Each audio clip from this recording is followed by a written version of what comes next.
ఆకాశరాణి దేవతను పూజించే సమయంలో ఇర్మియా వెళ్ళి వాళ్ళతో చెప్పాడు, మీరు ఈ కార్యం మీరు చేయడానికి వీల్లేదని అన్నప్పుడు వారు ప్రతిగా ఇచ్చిన జవాబు, మీ మాట ప్రకారం మేము ఏమాత్రం కూడా చెయ్యం. మేము ఆకాశరానికి బలులు అర్పించినప్పుడు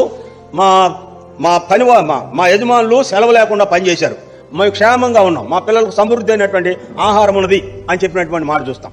కాబట్టి మీరు పాపము తెలియజేసిన తర్వాత వ్యతిరేకించినటువంటి ప్రజలు చాలా ఎక్కువ మందిగా చూస్తాం, ఒప్పుకొని విడిచిపెట్టిన వారు చాలా తక్కువగా చూస్తాం. అందుకే సామెతల గ్రంథం 28వ అధ్యాయంలో 14వ వచనంలో రాయబడిన మాట, నిత్యము భయము కలిగి ప్రవర్తించువాడు ధన్యుడు అని రాయబడం. నిత్యము దేవుని భయము కలిగి ప్రవర్తించువాడు ధన్యుడు. ఇలా భయం లేనటువంటి వాడు ఏం చేస్తాడంటే సౌలు మార్గాన్ని అనుసరిస్తాడు. భయం కలిగినటువంటి వ్యక్తి దావీదును అనుసరిస్తాడు. భయం లేనటువంటి వ్యక్తి సౌలు యొక్క మార్గంలోనే మనుషులు ప్రయాణం చేస్తున్నట్లుగా చూస్తాం. ఇక్కడ సౌలు యొక్క మార్గం తనకు తానే హాని కలుగు చేసుకునే స్థాయికి సౌలు నడిపించబడినట్లుగా చూస్తాం. కాబట్టి ఇక్కడ 13వ వచనంలో అతిక్రమలు దాచిపెట్టినటువంటి అనుభవం మనుషుని నాశనానికి చేస్తుంది. అతిక్రమం ఒప్పుకొని విడిచిపెట్టినటువంటి వ్యక్తి వర్ధల్ల చేస్తూ ఉన్నట్లుగా దేవుని వాక్య భాగంలో చూస్తాం.